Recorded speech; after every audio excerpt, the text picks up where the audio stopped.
That's a fantail. That bird there is a fantail. It sort of follows people around and it chirps whenever you're out there digging and making stuff. Doesn't like to be stared at, obviously, but they come around like here and they fly around here, real close, you know, right by your hand. They can almost land on it. I've heard of people feeding them from their hand before. And you can hear it talking above the chainsaw sometimes. So, by the way, there's a Maori legend or myth or story. The fantail comes and speaks to you about the dead. So, like either a relative or just a message from the other side or whatever. All right, so yeah, lucernes are getting planted. I've got 50 of them to put out here. Now, lucernes deposit nitrogen like nobody's business.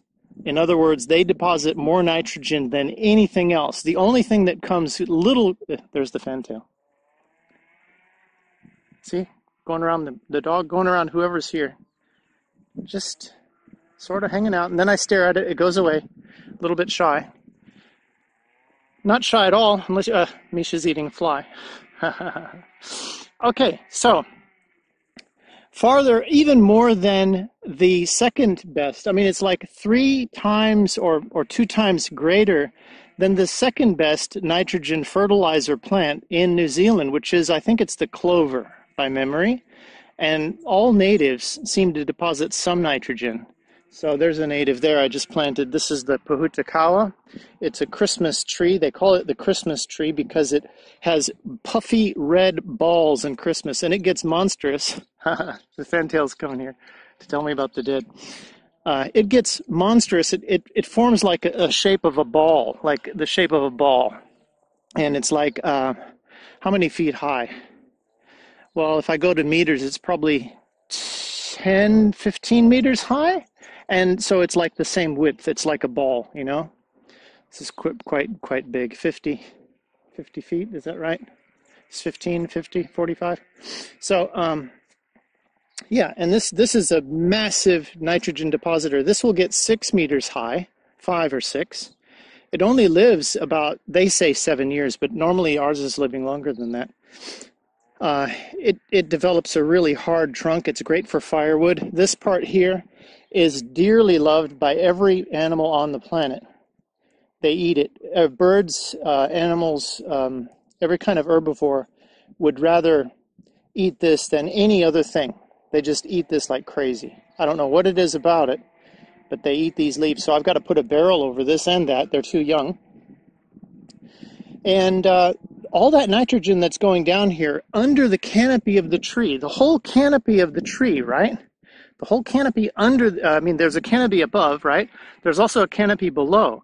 That's the root system, and it's about the same circumference underneath. And that's all going to be a huge amount of nitrogen. Now, how do I know that?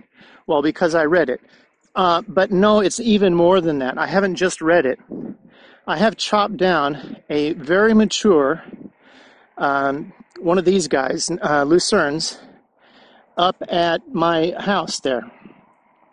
And I chopped it down because it was in the way of something. And we got it right down to the ground. It was very mature. It was full of pigeons. It was full of birds. It was absolutely rich at the top of the canopy. So I want to show you what happened underneath the canopy.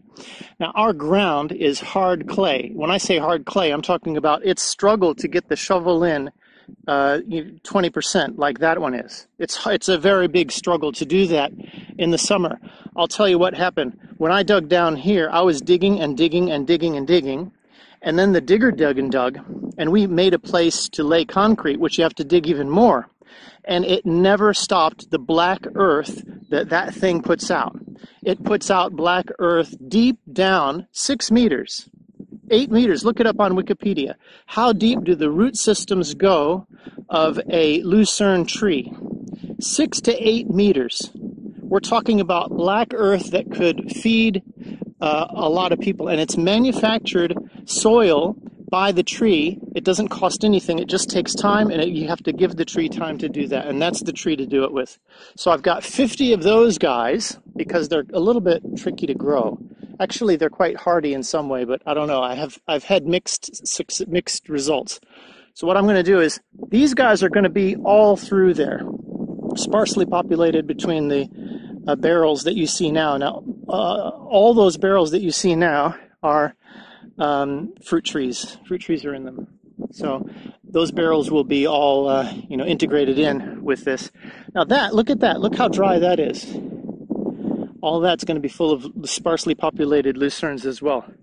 This place is going to be manufacturing, these guys are going to be manufacturing 8-meter deep soil underneath all the fruit trees that are going to be here. Hundreds of varieties of fruit trees, because hundreds of fruit trees, and each one is going to be a different variety, as they currently are. I've already got 150 planted, and most of them, of the 150, are different varieties. So we're on our way to having thousands of tons per year of zero fertilizer, zero irrigation, and zero labor fruit dropping from the ground for our entire lives, which means we can trade and supply the people who need food, and maybe even get some businesses going where some people can go and deliver specialized packages of diverse fruits to people who want, just to enjoy those sorts of things regularly. Every week they get a delivery with different mixed fruits in them. It's not a bad idea, and it's a lot better than, look at that. That's what they do. That's the alternative. Raise the trees all down and graze. This is actually unusual to see this many trees on a property. When you see sheep, it's usually fully knocked off, all the trees taken down, and the soil gets that thick. The soil becomes that thick. Why? Because there's no soil. Even it gets less than that. It's like, it even doesn't, see that part up there? There's some parts up on these hills that just get washed out, and soil no longer exists. So then it's like becoming a desert on a slope, which is a shame. It's just a shame, because it used to be so rich. It used to be all like that. And that's a young one. That's a young native forest that has come back after being planted with those guys, the pines. See the monoculture pines up there? All that used to be native. Then they cut everything down. They put up pines everywhere. Now this one, by some miracle, has been allowed to regenerate on its own without any help. And look at it come back. The native trees love it here, and they dominate, and these pines are on their way out. If they just if they stop spraying, and if they stop planting, those pines will all be better off, because there's no nature up there. There's no birds up there. There's no insects up there. And as above, so below. You don't see them above the ground where those pines exist, the dark shade up there. You also don't see microbiology happening under the ground. They also have soil like that. These pines just suck everything out of the soil. Right, so we're going to do things differently here. We're going to have abundance of diversity and life. And over there, it's just one monoculture, one death culture. And we don't want monoculture, death culture, profit culture. I have nothing against profits, but when profits dominate every degree of every decision as the main priority for everything else, you get short-term profits and you destroy everything else. So we're going to do things differently here. It's zero profits. It's lots of labor to get it started. And once we're done, it's just flowing with fruit. And these guys will be happy. They'll be eating there. I'm going to let them have lots of room in there. They'll actually get more food, those sheep. They'll get more food per square meter than they would if we would just leave this all, raised and cut and just grass only. They'll get much more by limiting the land just a little bit for the roots of those trees, and putting lucernes all over and protecting them until they're grown up, and allowing the grass and all those leaves to fall. See the leaves falling there? All that nutrients, look at the difference. See, under that tree, greener grass versus over there. That's how it always is. Look up there, under the tree, greener grass. Well, they ate it down now, so you can't really see it. Look down there. It's greener, right, than it is on the side. Well, it's partially because it's on the bottom. But if you look apples to apples comparison with the hot sun of New Zealand, underneath trees, you'll see more rich soil, because all these leaves collect up on the tree. They fall down, and what happens?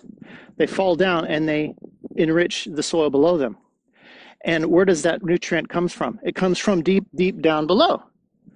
And it's not in competition with the grass, actually. And it even protects the grass from some of the harsh sun. So it's a win-win for everything. It's more food for everyone, including those guys. And they're much better off with, look at them under the trees. They love the trees. They're much better off with trees. Look at the space the tree takes up, right? Just that little space for the stem. And look what it gives back, right? Comfort, shade, shelter, nutrients. And it's creating that diversity under the ground because all those roots are getting in there and making dead soil come to life with all those nutrients that the soil brings with it and takes from it and makes this exchange. Nature loves that exchange of different things doing symbiotic relationships. So I don't see any sense in that. That makes no sense to me. Someone's getting rich, okay, fine. Take your money and, kill us all.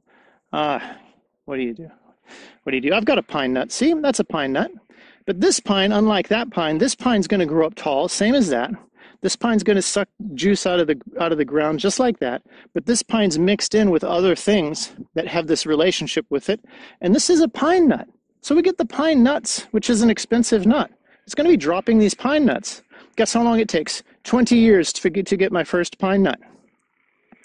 That's long-term. That's long-term investment. These guys don't think like that. They're harvesting the whole hillside in 20 years. That's what they're doing now. That entire hillside will be raised to the ground 20 years from the day of planting, and that whole hillside will be just as barren as you'll find on the center of the Gobi Desert for a period of time until some weeds start growing up there. All right, I'm finished with my rant, and take care all. God bless, be well, and enjoy the life you have. It is the only life we have, and it's a good one if you want it to be.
Ready. Rolling.